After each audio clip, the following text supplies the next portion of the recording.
देख रहे हैं आज तक, आपके साथ मैं हूं अंजना ओम कश्यप। इस बार जब चुनाव होंगे, चाहे वो महाराष्ट्र में हो, झारखंड में हो, ये भी एक सच्चाई है, उत्तर प्रदेश में भी उपचुनाव के जरिए देश की राजनीति पर उन चुनावी नतीजों का क्या असर होगा, इससे यह पता चलेगा कि एनडीए यानी प्रधानमंत्री नरेंद्र मोदी के नेतृत्व में चल रही सरकार और इंडिया गठबंधन जो बना है पिछले लोकसभा चुनाव से, वो कहां कहां पर खड़े दिखाई देते हैं। लेकिन इसी के साथ महाराष्ट्र के चुनाव में यह तय होगा कि ये जो अस्तित्व की जंग दो क्षेत्रीय दलों के लिए, चाहे वो शिंदे गुट हो, उद्धव गुट हो शिवसेना में, यानी सेना वर्सेस सेना, तो दूसरी तरफ अजित पवार और शरद पवार, पवार वर्सेस पवार, दो क्षेत्रीय दलों की किस्मत तय होगी। तो बड़े बड़े दिग्गज भी हैं जिनकी किस्मत दांव पर है, चाहे वो अजित पवार हैं, क्योंकि उनके लिए आर पार की लड़ाई है। इस बार फिसले तो शायद राजनीति में उस तरह से वापसी करना उनके लिए बहुत मुश्किल हो जाएगा।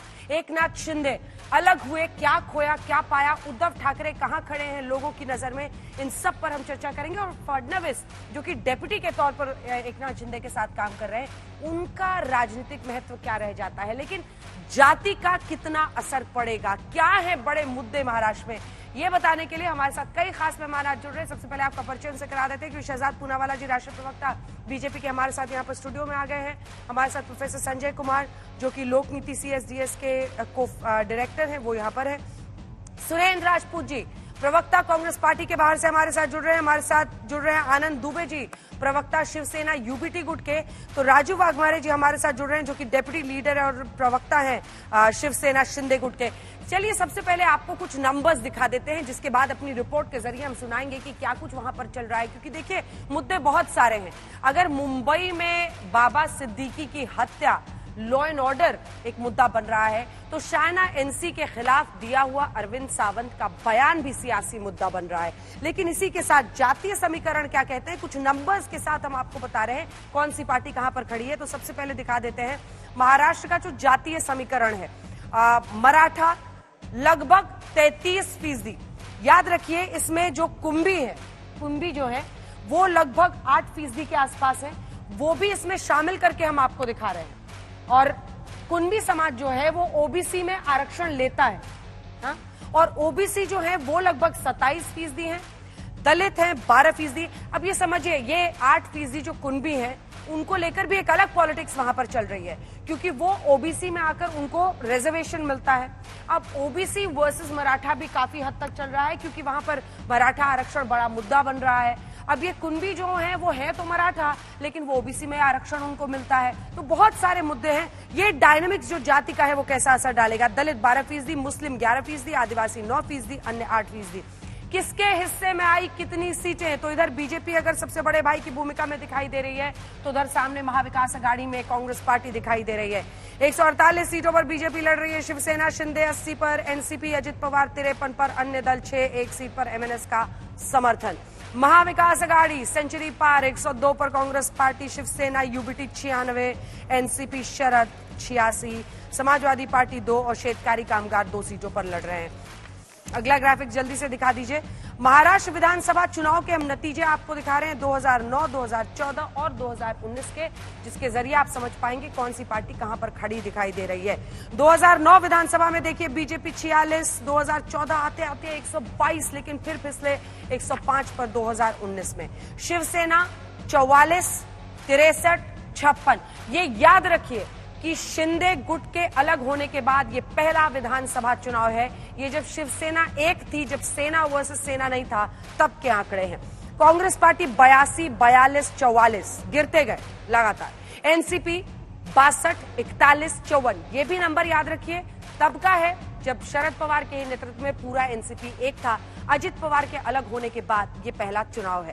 अगला ग्राफिक जल्दी से आपको दिखा देते हैं, क्योंकि इलाकेवार तरीके से कहां पर कौन ज्यादा प्रभावी है, विदर्भ से लेकर दक्षिणी कोंकण का इलाका हम आपको दिखाएंगे, उत्तर महाराष्ट्र का इलाका भी दिखाएंगे। लेकिन उससे पहले जल्दी से आपको बता देते हैं वोट शेयर में कौन कहां पर खड़ा है। ये देखिए पूरा एक साथ हम आपको नंबर्स दिखा देते हैं। विदर्भ का इलाका जहां पर इंडिया गठबंधन 42% है और 45 NDA है, 13 पर है। ये देखिए 44 पश्चिमी महाराष्ट्र में, 44 यहां पर NDA भी है। ये वोट शेयर हम आपको दिखा रहे हैं, यानी परसेंटेज है ये, याद रखिएगा। उत्तर महाराष्ट्र 45-45 बड़ा मामला यहाँ पर तक तो बराबरी का चल रहा है, लेकिन जैसे मराठवाड़ा में आइएगा तो यहाँ पर 37 पर इंडिया गठबंधन है, इस बार एनडीए वहां पर 44 पर है। लेकिन याद रखिए कि इस बार ये मुद्दा खूब बन रहा है कि क्या मराठवाड़ा में थोड़ी नाराजगी है मौजूदा सरकार से, क्या ये एक बड़ा इशू बनेगा। 19 वहां पर 19% अन्य है। ठाणे कोंकण के इलाके में 48% अगर इंडिया गठबंधन है तो 39, यानी ठाणे कोंकण के इलाके में इंडिया गठबंधन बहुत आगे है। और उसके बाद से मुंबई के इलाके में देखिए तो वहां पर मार्जिनली आगे 48% पर इंडिया गठबंधन और 46 पर। ये हम आपको दिखा रहे हैं कि जो लोकसभा चुनाव है उसके आसार, मतलब उसकी वजह से लोकसभा चुनाव कब हुआ है, अलग अलग होने के बाद, एकनाथ शिंदे अजित पवार के अलग होने के बाद हुआ है। तो ऐसे में अलग होने के बाद कौन कहां पर प्रभावी है हमने आपको बता दिया है। अब जल्दी से आपको अपनी ये रिपोर्ट दिखा देते हैं जिसके बाद हम चर्चा की शुरुआत।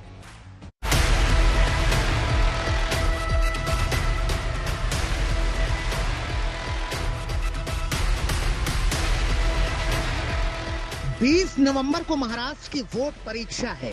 रिजल्ट 23 नवंबर को आउट होगा और उसमें अव्वल आने के लिए ये तमाम दिग्गज जमकर मेहनत कर रहे हैं। सत्ताधारी महायुति और विपक्ष में बैठे महाविकास अघाड़ी में जबरदस्त घमासान है। मुद्दों का पूरा आसमान है। बेरोजगारी, महंगाई, मराठा आरक्षण के अलावा गद्दार, महिला सम्मान, बागी उम्मीदवार जैसे विषयों का बोलबाला है। महाराष्ट्र चुनाव में सबकी नजर है शिवसेना शिंदे गुट बनाम उद्धव गुट और एनसीपी अजित गुट बनाम शरद पवार गुट की जंग पर। लोकसभा चुनाव में सीटों का पलड़ा महाविकास अघाड़ी के पक्ष में भारी रहा, जबकि महायुति को बड़ा झटका लगा। लिहाजा महाविकास अघाड़ी इस क्रम को बरकरार रखना चाहती है, तो महायुति इसे पलटने की कोशिश में है। महायुति के काम के बलबूते पे हम जनता के सामने जाएंगे। मुझे पूरा यकीन है कि 2.5 साल में जो नेगेटिविटी थी उसे हमने पूरे पॉजिटिविटी में बदलाव किया है और जो काम एंटी डेवलपमेंट ऐसा जो चेहरा था उसे हमने पॉजिटिविटी में बदला है। इसलिए लोग इस चुनाव में हमारे महायुति सरकार को फिर से जिताएंगे। भाजपा चुनाव हार रहा है ना, जब ऐसे नारे आते हैं चुनाव में तो समझ लीजिए बीजेपी हार रही है। इस बार पवार परिवार में भी अस्तित्व और वर्चस्व की जंग है। चाचा बनाम भतीजा में देखना है कि कौन किस पर भारी पड़ता है। महाराष्ट्र में विदर्भ से, मुंबई से, नंदुरबार से लोग आए हैं, मराठवाड़ा से, और बारामती विधानसभा से पूरे हर ग्राम पंचायत से लोग आए हुए हैं। तो ऑब्वियसली दादा ही है। आप पूछो जरा, आप जाके हर आदमी को इंटरव्यू करो, वही आपको बताएंगे दादा कौन है। इस देश की फिरकापरस्त विचारधारा के खिलाफ लड़ रहा है और वो बोल रहा है कि महाराष्ट्र में बदलाव ला के दिखाऊंगा। ये शरद पवार जी की हिम्मत है। मुंबा देवी से शिवसेना उम्मीदवार शाइना एनसी के खिलाफ उद्धव गुट के सांसद अरविंद सावंत के विवादित बोल पर अलग सियासी बखेड़ा शुरू हो गया है। हालांकि बवाल और एफआईआर के बाद अरविंद सावंत ने माफी तो मांग ली है, लेकिन शाइना ने नेता और माफी की नीयत पर ही सवाल उठा दिए हैं। वो वक्तव्य को उसका अलग अर्थ लगाकर जानबूझकर मुझे टारगेट किया जा रहा है, वो मुझे खेद लगता है, दुख लगता है। लेकिन फिर भी मेरे वक्तव्य से किसी को मन को ठेस पहुंची होगी तो मैं दिलगिरी व्यक्त करता हूं, मैं उनका सम्मान करता हूं। और मैंने कभी पिछले मेरे 55 साल में अवमान नहीं किया, आज भी नहीं करूंगा, कल भी नहीं करूंगा। प्रियंका गांधी जी कहती है कि लड़की हूं, लड़ सकती हूं। मैं पूछना चाहती हूं विपक्ष के हर एक महिला नेत्री की चुप्पी और साइलेंस क्यों है? जब आप देखते हैं कि कोई भी पुरुष कोई भी पार्टी के हो, जब वो कोई बयान देते हैं तो आपको खड़ा रहना चाहिए, आपको बोलना चाहिए। आप सब चुप हैं। अब की बार मुद्दे कई हैं और महाराष्ट्र के रण के नतीजे सभी गुटों के लिए आगे की दशा और दिशा की राह भी तय करेंगे। यही वजह है कि जंग में साम दाम दंड भेद सभी हथियारों का खुलकर इस्तेमाल हो रहा है। आज तक ब्यूरो। चलिए चर्चा की शुरुआत करते हैं। शहजाद पूनावाला जी, पहला प्रश्न आप ही से है। आप ज्यादा सीटें तो लड़ रहे हैं, लेकिन आपके नेता डेप्यूटी की भूमिका में नजर आ रहे हैं। आखिर बीजेपी के मन में क्या चल रहा है? क्योंकि अपने जो आप मतलब कई लोग ये मानते हैं कि अगर आपकी सत्ता में वापसी होती है तो एकनाथ शिंदे आपके नीतीश कुमार आपके लिए बन जाएंगे महाराष्ट्र में। इससे भी बड़ा सवाल वो ये है कि चाहे वो बाबा सिद्दीकी का मुद्दा हो, बहुत सारे ऐसे मुद्दे हैं जो हावी हो रहे हैं। दोनों पर आपका जवाब। देखिए, जहां तक बाबा सिद्दीकी का मुद्दा है तो मुझे लगता है कि आज की तारीख में कांग्रेस और एनसीपी शरद पवार, जिसके जमाने में 2006 में 7 बम ब्लास्ट, 2006 में भिवंडी ब्लास्ट, 2008 में 26/11, पुणे ब्लास्ट, धुले ब्लास्ट, 93 की बात करूं पीछे जाऊं तो 13 ब्लास्ट, जामिया मस्जिद का ब्लास्ट 97 में, मलाड में 98 का ब्लास्ट, घाटकोपर में 2002 में ब्लास्ट, सेंट्रल रेलवे स्टेशन में ब्लास्ट, विले पार्ले में ब्लास्ट, मुलंद में blast, Bandra blast, Ghatkopar blast, Zaveri Bazaar blast, ये ब्लास्टों की जो लिस्ट है वो लगातार होती थी। और जिनके जमाने में अंडरवर्ल्ड का दाऊद इब्राहिम से लेकर अरुण गवली तक, छोटा शकील तक, छोटा राजन तक, अमर नायक तक, ये सब दबदबा रहता था। आज की तारीख में एक आतंकवादी घटना नहीं हुई है मुंबई में जिस प्रकार की घटनाएं होती थी। तो मुझे लगता है लॉ एंड ऑर्डर सिचुएशन पर कम से कम कांग्रेस एनसीपी शरद पवार को बोलने का कोई अधिकार नहीं है। दूसरी बात देखिए, हमारे लिए तो लड़ाई क्या है कि महाराष्ट्र को किस प्रकार से तेज गति से आगे ले जाना है। आज एफडीआई में नंबर 1 है, तीसरे स्थान पर चला गया था, आज नंबर 1 है। पर कैपिटा इनकम बढ़ी है, जीडीपी तिगनी हुई है। और हम लोग तो ये लड़ाई महाराष्ट्र के डोमिनेंस के लिए लड़ रहे हैं, पर ये किस लिए लड़ रहे हैं? कांग्रेस लड़ रही है अपने रेलेवेंस के लिए। 150 सीट पर लड़ती थी महाराष्ट्र में एक समय पर कांग्रेस, उसका नेचुरल, महाराष्ट्र उसका नेचुरल स्टेट हुआ करता था। आज स्थिति यह है कि 100 सीट पर संतोष करना पड़ रहा है।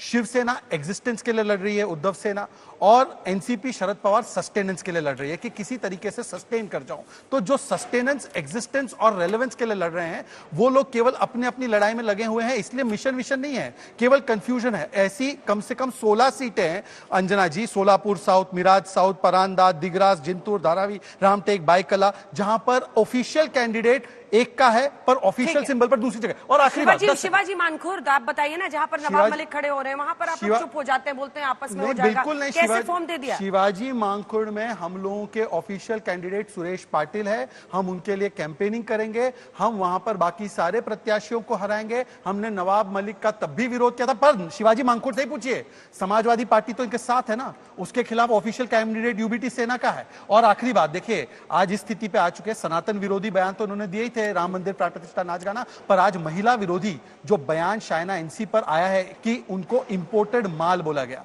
और कांग्रेस से तो यह अपेक्षित है, पर यूबीटी सेना जिसमें प्रियंका चतुर्वेदी है और पूरे गठबंधन का यह चरित्र बन चुका है। आप देखिए, शारदा राठौड़ ने चमड़ी दमड़ी की बात की थी, सिमी रोजबेल, जॉन, अंकिता दत्ता, प्रियंका चतुर्वेदी, लगातार महिलाओं के साथ जो अपमान, यही इंडिया अलायंस की पहचान। 10 सेकंड और लेकर बोलूंगा, आयरॉनिकल है कि उन्होंने शायना एनसी को इंपोर्टेड माल इस प्रकार की भाषा बोली। एक समय पर एनसीपी शरद पवार जी ने बनाई थी क्योंकि उन्होंने कहा था सोनिया जी विदेशी है, अर्थात इंपोर्टेड है। और बाला साहेब ठाकरे जी के अनेकों बयान है, एक बयान मैं आपको दिखाई देता हूं कि ये तो फॉरेन लेडी है, इनके साथ हम काम नहीं कर सकते। तो मुझे लगता है ये आयरनी ऑफ आयरनीज है कि वो दूसरों को बोलते हैं और इटली से आई सोनिया गांधी के नेतृत्व में काम करते हैं। जल्दी से सुरेंद्र राजपूत, चुनावी मौसम में सर बड़ा अच्छा लग रहा है, सबने अपना अपना साइन यहाँ पर पहना हुआ है। अब दुबे जी गजब एकदम बीच में एकदम मशाल लगा के बैठे हैं। अब मैं आ रही हूँ आपके पास आनंद दुबे जी, लेकिन सुरेंद्र राजपूत जी, वाकई शर्मनाक बयान है अरविंद सावंत ने जो कहा है शायना एनसी पे, आप इस पर भी उतने ही गुस्से में आज प्रतिक्रिया देंगे तो अच्छा लगेगा। लेकिन दूसरी तरफ अगर हम बड़ी तस्वीर देखें तो यहाँ पर भी समझ नहीं आ रहा है, क्योंकि इन लोगों ने तो ऑलमोस्ट कह दिया है खुलकर कि शिंदे जी के नेतृत्व में चुनाव लड़ रहे हैं, लेकिन आप लोग उद्धव ठाकरे साहब को डिक्लेयर नहीं कर रहे हैं। सबसे ज्यादा सेंचुरी पार सीटों पर आप लड़ रहे हैं। किन मुद्दों पर आप चुनावी मैदान में उतर रहे हैं और क्या शायना एनसी पर दिया हुआ बयान बड़ा मुद्दा नहीं बन रहा है? वो कहते हैं ना कि कोहनी पे टिके लोग और टुकड़े में बिके लोग, करते हैं बात बरगद की गमले में उगे लोग। आज की डेट में भारतीय जनता पार्टी और भारतीय जनता पार्टी के साथियों को जब अपने कुछ मुद्दे ही नहीं मिल रहे हैं तब हमारे ऊपर खाम खा के आरोप लगाते हैं। आप इस चीज को देखिए ना, सारे के सारे लोग कल तक जिस दाऊद इब्राहिम को पकड़ने के नाम पर 10 साल से अपनी यहां पर महाराष्ट्र में दुकान चला रहे थे, आज जिस आदमी के ऊपर दाऊद का आरोप लगा रहे हैं कि ये दाऊद का साथी था, उस आदमी के साथ ये अभिशप्त है चुनाव लड़ने के लिए।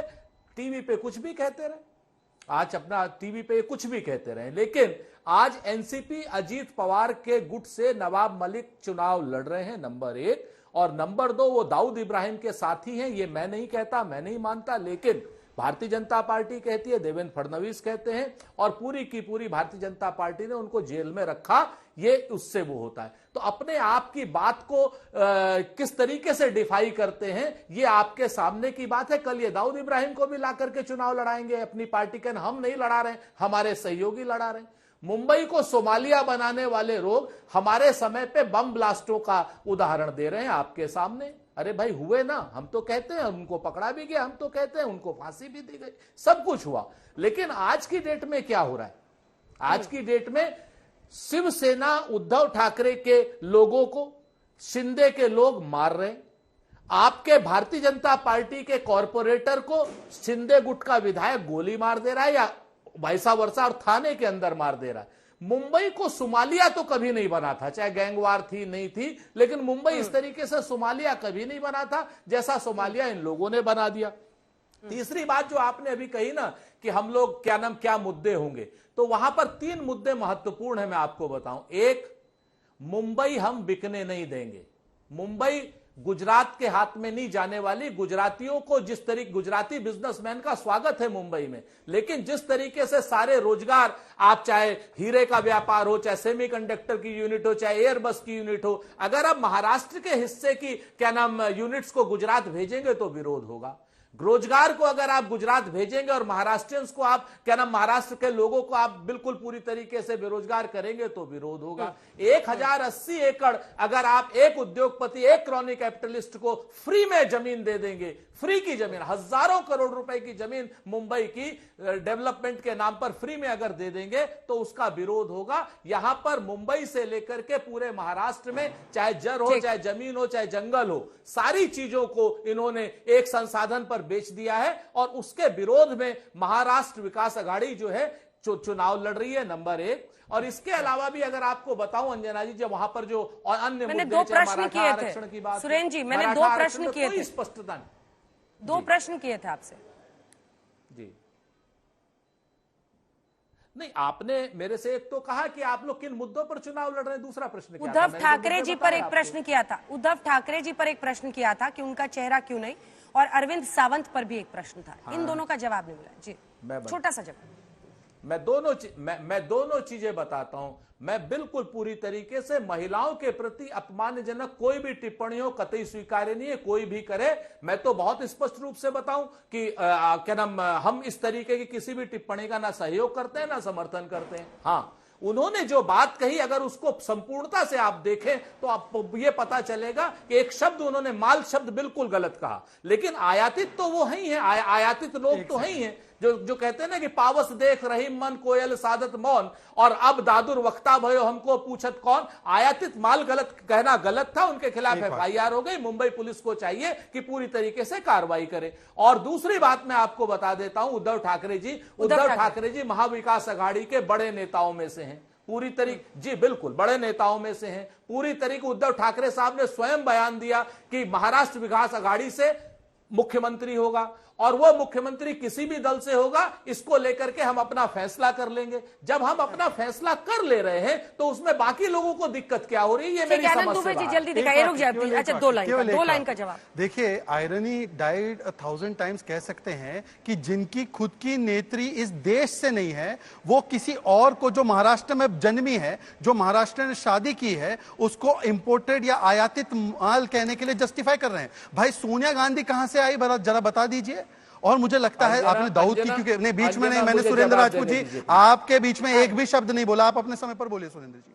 और दूसरी बात मैं आपको बता दूं, दाऊद के बात कर रहे हैं ना, याकूब मेमन जब कन्विक्ट हुआ तो असलम शेख जिसको मंत्री बनाया था आपने, उसने उसकी पैरवी की थी कि उसको छोड़ देना चाहिए। और दाऊद से शरद पवार मिले थे, ये मैं नहीं, प्रकाश आंबेडकर। उस प्रकाश आंबेडकर ने कहा जिसके साथ आप गठबंधन करना चाह रहे थे, तो बताइए प्रकाश आंबेडकर, मतलब कि आंबेडकर जी के जो परिवारजन है वो झूठे हैं, तो शरद पवार जी का दाऊद से क्या निष्ठा है, जरा वो भी समझा दीजिए। और इंपोर्टेड रिजेक्टेड माल, और सीता सोरेन को भी रिजेक्टेड माल बोला इरफान अंसारी ने। अंजना जी एक लाइन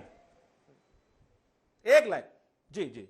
पहली बात तो लाल कृष्ण अडवाणी और राम जेठमलानी दाऊद से मिलने के लिए लंदन गए थे, ये मैं नहीं कहता, राम जेठमलानी कहते हैं। दूसरी बात, शहजाद पुलानावाला से इतनी नीच टिप्पणी की उम्मीद हमें नहीं थी।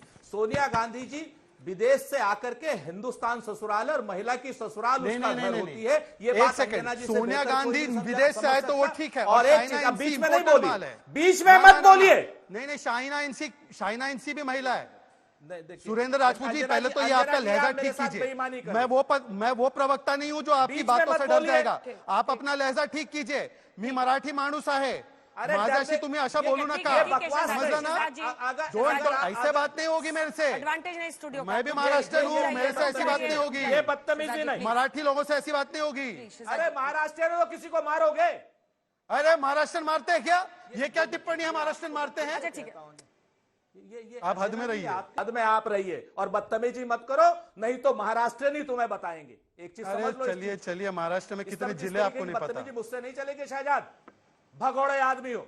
और दूसरे अरे चलिए सर, मैं आपके ट्वीट दिखा दूंगा ना महिलाओं के लिए आपने क्या क्या ट्वीट किया है, तो आप जरा एम्बेरस हो जाएंगे। आपने महिलाओं के लिए क्या ट्वीट किया, सब स्क्रीनशॉट घूम रहे हैं। मेरा मुंह मत खुलाइए, आइए मैं बॉलीवुड में मौका दूंगा, ये सब ट्वीट है आपके। चलिए सर, हमारा दूसरी बात जो सोनिया गांधी जी के बारे में जो बात कही, विदेश से आई, ससुराल उनका घर होता है। अंजना जी, ये बात आपको बतानी चाहिए, महिला का घर ससुराल माना जाता है। और रही बात आयातित, तो एक पार्टी से दूसरी पार्टी की बात को अगर कोई आदमी इस तरीके से मिसमैच करेगा या मिसगाइड करेगा, तो जनता उसको करारा सबक सिखाएगी और मराठी मानुस ही करारा सबक सिखाएगा। शहजाद पूनावाला, भगोड़ों की बातों का जवाब हम नहीं देते, पर्सनल मत होना, नहीं तो कहीं के नहीं रहोगे। ठीक है, गाली गलौच मत कीजिए, आप लोग दोनों से मेरा रिक्वेस्ट है।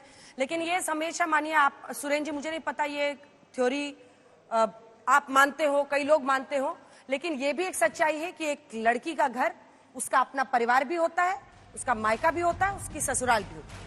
तो मैं नहीं ये मानती हूँ कि ससुराल ही सिर्फ घर है और अपना उसका जहां पर उसका बचपन बीता हो वो घर नहीं रहता है। मतलब ये वही फिर आप जो पैट्रियार्कल सोसाइटी है उसके स्टीरियोटाइप को मत देश पर आप थोपिए, ऐसा मैं आपको सजेशन दूंगी। जल्दी से 7 नंबर का ग्राफिक्स दिखाइए संजय जी। ये हम आप ही के डेटा को कोट कर रहे हैं, इसीलिए मैं आपके पास आ रही हूँ। किस जाति को वोट किसका, ये लोकसभा चुनाव के बाद आपने ये डेटा अगर आप समझाएं तो इंटरेस्टिंग रहेगा कि एनडीए की तरफ अगड़ी जातियों के 58%, 38 इंडिया गठबंधन को, मराठा 46, 39 उधर जा रहा है, 50 ओबीसी। ये क्या, ये नंबर्स क्या बता रहे हैं? क्या ओबीसी और अगड़ी जाति, हाँ ट्रेंड क्या देखिए, मुझे लगता है एक एक आंकड़ों को ना पढ़ें और ये देखें कि किस तरह से जातिगत आधार पर वोटर बटे हुए हैं। अगर आप लोकसभा चुनाव के नतीजों को याद करें, हाँ। तो भले ही सीटों में बहुत बड़ा अंतर था, 30 सीट एक तरफ और दूसरी तरफ 17 सीटें, लेकिन वोट प्रतिशत के हिसाब से देखेंगे अंजना जी, तो दोनों के वोट लगभग बराबर थे। और अगर आप जातिगत आधार पर देखें तो देखिए, अगड़ी जातियों में एनडीए को लीड, तो जो दूसरी मराठा उसमें भी थोड़ी सी लीड आपको एनडीए को दिखाई पड़ती है, हाँ। ओबीसी में लीड इनको दिखाई पड़ती है। लेकिन अगर आप दलित आदिवासियों को देखें तो उसमें आपको इंडिया गठबंधन को लीड है। इसमें कुछ और समुदाय के वोटरों का जिक्र नहीं है। अगर हम मुस्लिम समुदाय के वोटरों की बात करें, उसमें भी भारी लीड इंडिया गठबंधन को दिखाई पड़ती है। मोटी सी बात यह है कि जातिगत आधार पर वोटर, अलग अलग जाति के वोटर अलग अलग खेमों में बटे हुए दिखाई पड़ रहे हैं। हाँ, लेकिन अगर हम आदिवासी को छोड़ दें और दलितों को छोड़ दें, तो 3 जो सेक्शंस हैं जिसमें लगभग 33% मराठा, अगड़ी जाति 10 से 12% मुझे लगता है वहां पर है, ओबीसी हम देख लें, ओबीसी वहां पर बहुत ज्यादा है, मतलब 27% है, और कुंभी को भी हमने मराठा में इंक्लूड किया है। ये 3 तरफ होके, मतलब अगर यही डिवीजन रह जाता है, मेरा कहना है, फिर ये क्या इंडिकेशन दे रहा है, किसको अपर हैंड है? नहीं, अगर ऐसा ही डिवीजन रहेगा तो निश्चित रूप से देखिए, इसमें भी ये अगर ये 2024 के चुनाव के रिजल्ट्स के बाद का एनालिसिस है, हाँ। तो अगर ऐसा ही रहेगा तो निश्चित रूप से इंडिया गठबंधन को लाभ मिलता हुआ दिखाई पड़ेगा, क्योंकि इस नतीजों में इंडिया गठबंधन को एनडीए के आधार के ऊपर लाभ मिला था। हाँ। उनकी 30 सीटें थी और उनको 17 सीटें थी। वोट प्रतिशत में अंतर बहुत कम था, लगभग 1% का अंतर था। हाँ। तो अगर इस तरह का बंटवारा दिखाई पड़ेगा जातियों के बीच में, इस तरह का रुझान दिखाई पड़ेगा, तो इंडिया गठबंधन एनडीए पर हावी होती हुई दिखाई पड़ेगी। लेकिन ऐसा मानना कि यही होने वाला है विधानसभा चुनाव में, मुझे लगता है कि लोकसभा और विधानसभा के चुनावों को अलग नजरिए से देखने की जरूरत है। तो ये मान लेना कि सिर्फ ऐसा ही होने वाला है, मुझे लगता है थोड़ी भूल होगी। ठीक है, जल्दी से चलते हैं आनंद दुबे जी के पास। आनंद दुबे जी, मशाल तो आपने ठीक लगाया हुआ है बीचों बीच, लेकिन अरविंद सावंत का बयान, मैं चाहती हूं कि आज आप उस पर टिप्पणी करें। दुबे जी, थोड़ा गुस्सा आपकी आवाज में भी सुनाई दे, और साथ ही आप ही की पार्टी के हैं, और दूसरा प्रश्न, उद्धव ठाकरे जी इस बार उतने आक्रामक अंदाज में इन चुनावों में क्यों नहीं दिख रहे? अगर मैं गलत हूं तो आप समझाइएगा। अंजना जी नमस्ते, आपको आपके सभी दर्शकों को दीपावली की हार्दिक शुभकामनाएं। या देवी शक्ति रूपेण संस्थिता नमस्तस्यै नमस्तस्यै नमस्तस्यै। हम लोग देवी को मानने वाले लोग हैं अंजना जी। हम लोग माँ भवानी आई तुलजा भवानी की पूजा पाठ करके ही अपने किसी कार्यक्रम की शुरुआत करते हैं। हमारे अगर किसी नेता से जाने अनजाने ऐसा गलत बयान निकला है तो हम क्षमा मांगते हैं देश की सभी नारी शक्ति से। हम देखिए कोई लीपापोती नहीं करना चाहते अंजना जी। विदेशी हो चाहे देसी हो चाहे कहीं का भी हो, सब हमारे लिए सम्मानीय है। हम सबका सम्मान करते हैं। जिस प्रकार उन्होंने कहा कि चुनावी माफी है या दिल से माफी है? नहीं, दिल से चुनावी माफी है, दिल से है तो दिल फिर से कुछ उनको समझाइए है अरविंद सावंत जी को। अंजना जी दिल से माफी है। मैं वही कह रहा हूँ कुछ इस टाइप का मामला कीजिए। आपने जितना भी समझा होगा सुना होगा, हमारी पार्टी के जो शीर्ष नेतृत्व हैं वो कभी ऐसी हल्की बयानबाजी नहीं करते। इसीलिए तो हम दिलगिरी व्यक्त कर रहे हैं, एक क्षमा याचना कर रहे हैं आपके माध्यम से देश की जनता के सामने। और रही बात आदरणीय उद्धव ठाकरे साहब के चुनाव प्रचार में आने की, तो अंजना जी 5 तारीख से उनका दौरा शुरू हो रहा है। वो पहली सभा अपनी रत्नागिरी से करने वाले हैं और 6 तारीख को मुंबई में महाविकास आघाड़ी की एक बहुत बड़ी सभा है जो मुंबई के बीकेसी में होगी, जिसमें तीनों ही पार्टी के शीर्ष नेतृत्व आएंगे। अंजना जी ये चुनाव हमारे लिए जीवन और मरण है। ये बहुत बड़ा युद्ध है, एक ऐसा युद्ध हम लड़ रहे हैं जिसमें हमारा सब कुछ छीन लिया गया है, सब कुछ चुरा लिया गया है। सामने एक बहुत बड़ी अपने आप को महाशक्ति समझने वाले लोग हैं जिनके पास धन, बल, ताकत, षड्यंत्र, खुरापात, हर वो चीज है। हमारे पास अगर कुछ है तो हमारा चरित्र है, हमारा धर्म है, हमारे साथ सत्य है, हम वो लेकर आ रहे हैं। अंजना जी अगर 2024 का लोकसभा चुनाव देखें तो एनडीए के सामने मोदी साहब का चेहरा था। मोदी साहब के 10 साल के काम थे, बहुत कुछ कहना था, डबल इंजन की सरकार थी, लेकिन आपने देखा कि महाराष्ट्र की अस्मिता और महाराष्ट्र की संस्कृति ने उनको पूरी तरह नकार दिया। 48 में से केवल 17 सीटों पर आए और पूरी तरह असफल रहे। अब आप सोचिए कि जब महाराष्ट्र के विधानसभा का चुनाव हो रहा है तो एक हाथ आगे जाकर महाराष्ट्र की अस्मिता का चुनाव है, छत्रपति शिवाजी महाराज के विचारों का यह चुनाव है। 2 बड़ी पार्टियों को तोड़ा गया, फोड़ा गया, चलती सरकार को गिराया गया है, यहाँ के नौजवानों के रोजगार को छीना गया है, यहाँ की माताओं बहनों का अपमान किया गया है, खुले आम अपराधी घूम रहे, गोलीबार हो रहा है, गैंगवार हो रहा है, धमकियां दी जा रही है, खंडनी मांगी जा रही है, धन उगाही की जा रही है। ये चुनाव इसको लेकर है। हमारे जो किसान हैं, जो माताएं बहनें हैं, जिनके शक्ति कानून का बिल हमने पास किया था, आज तक केंद्र सरकार के अधीन लटका हुआ है, वो अभी तक बन के आया नहीं। जो हमारे किसान सबसे ज्यादा आत्महत्या कर रहे हैं, खास करके अभी आपने बताया कि विदर्भ और मराठवाड़ा में बीजेपी को बढ़त दिखाई जा रही है, ये गलत आंकड़े हो सकते हैं अंजना जी। एक बार वापस चेक करना चाहिए। जिस प्रकार विदर्भ में बीजेपी का सुपड़ा साफ हुआ इन 2-2.5 वर्षों में, इसका ही हश्र है कि लोकसभा के चुनाव में विदर्भ से इनकी बहुत करारी हार हुई। और मराठवाड़ा में शरद पवार साहब की तुतारी उस ढंग से बज रही है कि गांव-गांव तुतारी बज रहा है, गांव-गांव मशाल चल रहा है और गांव-गांव हाथ का पंजा आगे चल रहा है। उसके बाद अभी आपने बहुत सारी संख्या बताई। दुबे जी एक चीज बस बता दूं, एक सेकंड सुनिए ना, एक चीज बता दूं, हमने कोई नए नंबर्स नहीं बताए हैं। लोकसभा चुनाव के जो रिजल्ट्स आए हैं तो उस लोकसभा सीट में जहां पर एनडीए की जीत हुई है या फिर आपकी जीत हुई है, अब उस लोकसभा में जितने विधानसभा क्षेत्र हैं उनको हमने बताया कि प्रोजेक्टेड, आप समझ रहे हैं, लोकसभा चुनाव में जीत अगर इशारा है तो कहां पर कौन सा गठबंधन बढ़त दिख रहा है, ये हमने बताया है। एक्सट्रापोलेशन ऑफ लोकसभा इलेक्शंस, ये कोई नए नंबर्स नहीं है। ठीक है, 2 लाइन में बात पूरी कीजिए, फिर मैं आ रही हूँ। मैं ये बोल रहा था कि मैं ये कह रहा था कि लोकसभा चुनाव के बाद 4 महीने का समय अतिरिक्त महाराष्ट्र के महाविकास आघाड़ी और विपक्ष को मिला है अपनी बात पहुंचाने में, और हम कामयाब हुए हैं। गांव-गांव जहां हमारे लोग जा रहे हैं, बातचीत कर रहे हैं, संवाद कर रहे हैं, डाला कर रहे हैं, लोग कह रहे हैं कि हाँ महाविकास आघाड़ी को हम लाना चाहते हैं। हरियाणा में एक चूक आप लोगों से हो गई, अन्यथा वहां भी कांग्रेस ही आती। बीजेपी से लोग नाखुश हैं, बीजेपी से लोग परेशान हैं, क्योंकि बीजेपी की जो कुनीतियां हैं, बीजेपी का जो अहंकार है, ये बटेंगे कटेंगे, इससे लोग नफरत कर रहे हैं। खास करके महाराष्ट्र का हिंदू मुसलमान ये छत्रपति शिवाजी महाराज को मानने वाला है। यहाँ बटने कटने वाली बात नहीं चलती, यहाँ डटने वाली बात चलती है। एक बार राजू जी के पास चलते हैं। राजू जी, बहुत सारे आरोपों की एकदम बौछार कर दी, कार्पेट बॉम्बिंग कर दी है उन्होंने। जवाब दीजिए कि आप लोग धन बल षड्यंत्र वाली सरकार चला रहे हैं, आप लोगों से कुछ हो नहीं रहा है। विदर्भ का वो जिक्र कर रहे हैं, किसानों की परेशानियों का जिक्र कर रहे हैं, कह रहे हैं कि इस बार आप हारेंगे। देखिए अर्चना जी, मराठी में एक कहावत है कि उसको मराठी का मैं हिंदी में कहता हूं कि अगर अपने को नाचना नहीं आता है तो वो लोग कहते हैं कि आंगन टेढ़ा है। तो ये दुबे जी और राजपूत जी का बात वही है कि नाचने को तो आता नहीं, रीजंस तो इनके पास कुछ है नहीं, तो अभी बोलेंगे भाई आंगन ही बराबर नहीं है तो क्या करें, कैसे नाचेंगे। अभी रही बात इनके आरोपों की, अगर देखा जाए और जो कानून व्यवस्था की बात पे ऊपर अगर अर्चना जी हम आते हैं तो महाविकास आघाड़ी के गृह मंत्री को जेल जाना पड़ा क्योंकि 100 करोड़ का रिश्वत हर महीना उनको चाहिए था। इनके गृह मंत्री ने और इनके पुलिस ने तो अंबानी जी के घर के सामने बॉम्ब लगा दिए, जो बॉम्ब लगा दिए वो भी खंडनी के लिए, एक्सटॉर्शन के लिए। तो ये कानून की बात क्या करेंगे और किसके सामने करेंगे।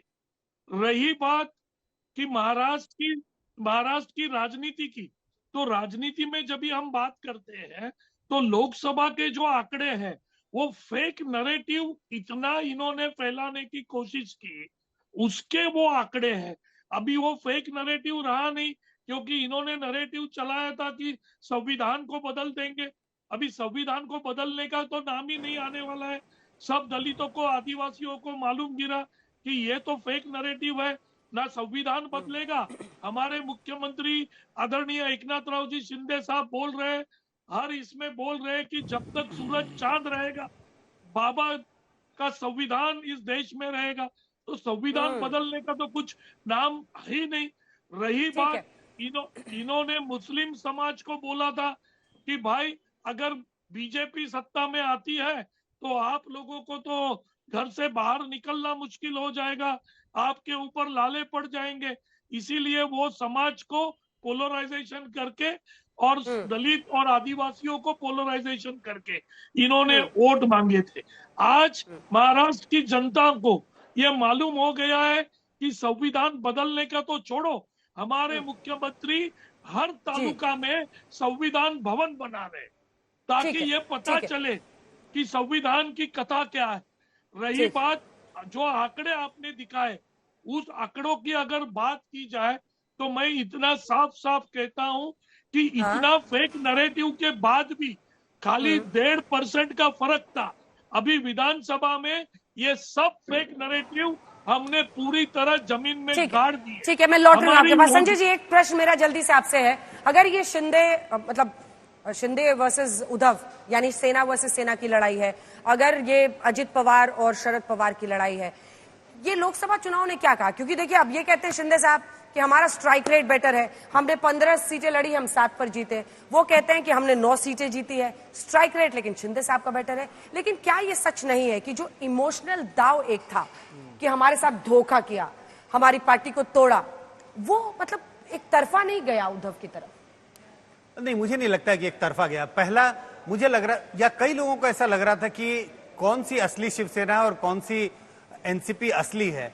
2024 के नतीजे इसको स्पष्ट कर देंगे। लेकिन एनसीपी के बारे में तो कुछ हद तक ये कह सकते हैं कि हाँ, लोगों ने शरद पवार के साथ जाना पसंद किया, ना कि अजीत पवार के साथ। सीटों के हिसाब से हम कह रहे हैं। अजीत पवार 4 में से सिर्फ 1 सीट लाए और शरद पवार की जो पार्टी है वो 10 लड़ी, 8 ले आई। लेकिन शिवसेना के बारे में यह तय नहीं हो पाया क्योंकि दोनों पार्टियों ने अपने अपने गठबंधन में अच्छा प्रदर्शन किया।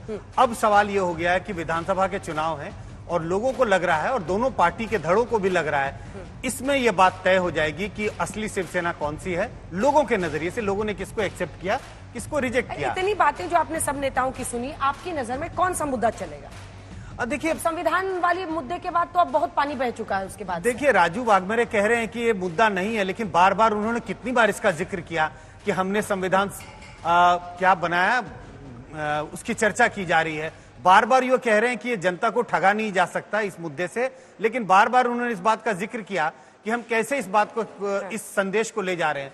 तो एक वो मुद्दा रहेगा। लेकिन सुरेंद्र राजपूत जिस बात की चर्चा कर रहे थे, देखिए अलग अलग इलाकों में अलग अलग मुद्दे होंगे। मुंबई के इलाके में इस बात की बहुत चर्चा हो रही है कि कैसे मुंबई में जो बिजनेस जो है वो कैसे गुजरातियों के हाथ में जा रहा है। तो ये मुद्दा मुंबई और शहरी इलाकों में, ये मुद्दा शहरी इलाकों में चलेगा। कुछ इलाके होंगे जहां किसानों का मुद्दा होगा।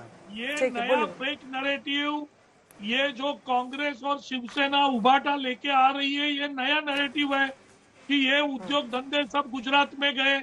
अरे ये जब भी पावर में थे महाविकास आघाड़ी, तभी फॉक्सकॉन और वेदांता गुजरात गए, जब भी ये लोग पावर में। देखिए चुनाव तो नैरेटिव पे ही लड़ा जाता है, चुनाव में नैरेटिव तो लाए ही जाते हैं, इसमें कोई नई बात नहीं है। लोग पार्टियां चुनाव नैरेटिव लेके आती है। और आप चैनल पे आके ऐसा मत बोलो कि उद्योग धंधे गुजरात गए पहले। अरे सुनिए राजू जी वो एक एनालिस्ट के तौर पर कह रहे हैं कि ये चर्चा वहाँ पर हो रही है। नैरेटिव अगर है तो ये आपको फिर उसको काउंटर करना होगा ना। उसी के लिए मैं खड़ा हूँ स्टूडियो में, मुझे मैं काउंटर कर लेता हूँ। ठीक है, देखिए जी मिस्टर राजू जी देखिए सबका जवाब सुरेंद्र जी का भी और चार छोटे पॉइंट्स जवाब दे देता हूँ। देखिए जो अभी सर कह रहे हैं संजय जी, वो इसलिए लागू नहीं होता महाराष्ट्र में क्योंकि नाना पटोले ने ऑन रिकॉर्ड बोला है कि हम राहुल गांधी से एग्री करते हैं, दलितों का आरक्षण खत्म होना चाहिए। उन्होंने कुमारी शैलजा जी के साथ क्या बर्ताव किया, क्या दलित समाज नहीं देख रहा है क्या? ये वो लोग हैं जिन्होंने जिस प्रकार से अभी विजय वड़त्तीवार का ऑफिशियल स्टेटमेंट है कि 4 जनरेशन भी निकल जाए मराठा आरक्षण नहीं दिया जा सकता। ऑन रिकॉर्ड विजय वड़त्तीवार एलओपी है, तो ये वहां पे नैरेटिव चला कर देखे, इनको महाराष्ट्र की जनता बता देगी। नाना पटोले ने कहा है कि दलितों का आरक्षण खत्म होना चाहिए। उन्होंने बोला है, राहुल गांधी ने अमेरिका में जो बोला है बिल्कुल सही बोला है, ये समाप्त होगा। अगर नहीं बोला है तो नाना पटोले के बयान पे प्रतिक्रिया आप पूछ लीजिए। ठीक है, मैं पूछूंगा।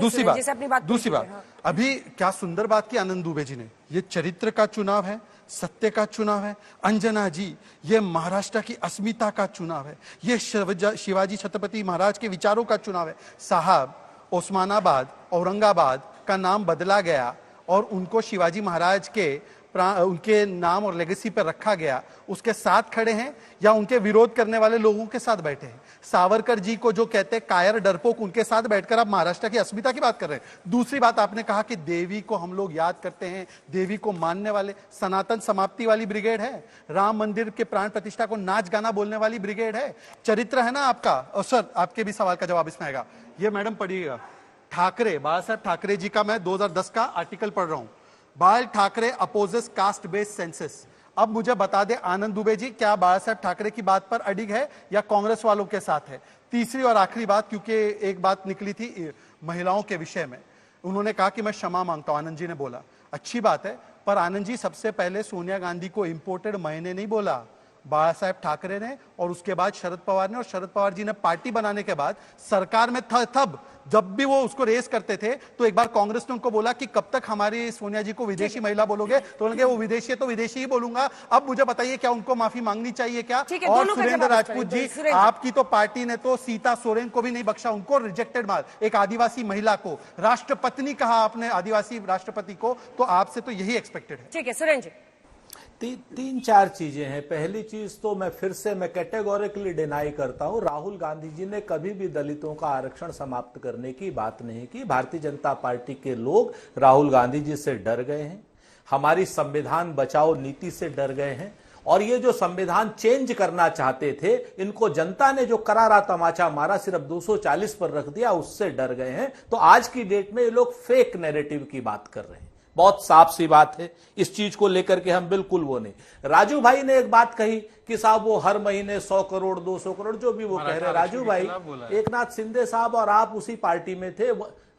सुनिए अभी बीच में यार अंजना जी, देखिए ये जब राजू भाई खुद भी जब क्या नाम वो 100 करोड़ और इसकी बात कर रहे थे, तो एकनाथ शिंदे कहां थे? भारतीय जनता पार्टी के साथ थे, मुकेश अंबानी के घर में बैठे थे, या नरेंद्र मोदी जी की छत पे बैठे थे? बताइए ना जरा, कहां बैठे थे?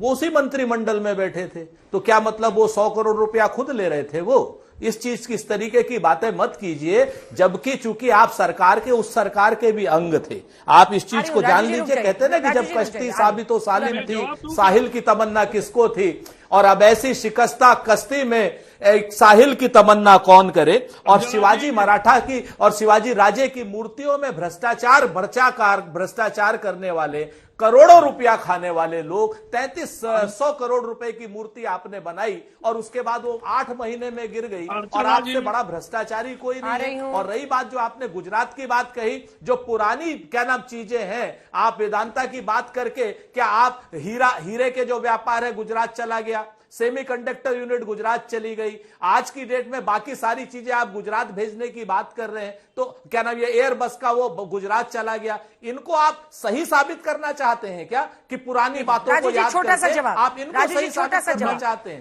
मराठी मानुस को, मुंबई के लोगों को आज आप बेरोजगार करना चाहते हैं? सबसे पहली बात 2021 में एयर इंडिया गुजरात गई, तभी महाविकास आघाड़ी थी।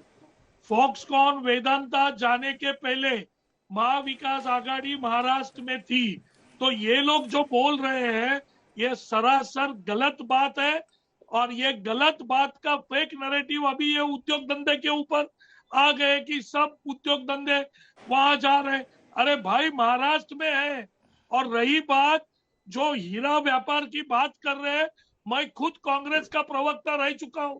ये जब भी कांग्रेस और एनसीपी की सरकार थी तभी हीरो का व्यापार गुजरात चला गया, तभी गुजरात में डायमंड भवन बन गया। 2020 में सब गया है जब आपकी सरकार थी। दुबे जी ठीक है सर, टाइम कम है, सॉरी दुबे जी सिर्फ 3 लाइन। छत्रपति संभाजी महाराज और धाराशिव की मंजूरी पूर्व मुख्यमंत्री आदरणीय उद्धव ठाकरे साहब ने कैबिनेट की मीटिंग में दी थी, और रोजगार का विषय कोई नैरेटिव नहीं है। टाटा एयर बस का जो उद्घाटन वडोदरा में हुआ, जहां से 2026 से पहले एयरक्राफ्ट उड़ेगी, वो महाराष्ट्र से उड़ सकती थी, यहाँ के नौजवानों को रोजगार मिल सकता था। लेकिन दुख होता है जब बीजेपी और नकली शिवसेना के प्रवक्ता इस टीवी पर हंस के महाराष्ट्र के युवाओं का अपमान करते हैं और हंसते और तोते की तरह रटते हैं, जैसे तोते को मिर्ची खिला दिया जाए और जो सिखा दिया जाए वही तोता रटता है। वही आज सबको सुन के लग रहा है कि चुनाव हो रहा है। जल्दी सिर्फ 2 लाइन। मैं अपना समय तो सुरेंद्र जी को ही देने वाला हूं। मैं सुरेंद्र जी को अपना समय दूंगा। अभी उन्होंने कहा कि मंजूरी जो है नाम बदलने की उनके समय पर मिली, तो औरंगाबाद का नाम संभाजी नगर हुआ, कांग्रेस अधिकृत रूप से उसका समर्थन करती है, हाँ या ना? आनंद दुबे जी रुक जाइए ना, उनको बोलने तो दीजिए, सीट तो दी नहीं ठीक से। किसी का नाम ऐसा सुनिए, हम बताते हैं, आपको जवाब दे देते हैं। कर्नाटका में शिवाजी महाराज, छत्रपति शिवाजी महाराज की मूर्ति का विरोध किया, राजकोट से लेकर। अरे भाई, बीच में जवाब का है, पकड़ बोल रहे हैं। समय मेरा है, मैं दे रहा हूं आपको मेरा समय। आप समझ जाइए, आपका बोनस समय मेरे समय से। समय दे रहे हो तो पकड़ बोलोगे, जवाब नहीं करोगे। आपके साथी मगर बोल रहे हैं। एक साथ कर दो जितनों को करना चाहिए, ठीक है। और अरे आनंद दुबे जी बोल रहे थे। चलिए, इसी के साथ वक्त इतने की इजाजत देता है, और चर्चा करेंगे, आगे करेंगे, किसी और रोज करेंगे। देश दुनिया की बाकी खबरों के लिए आप देखते रहिए आज।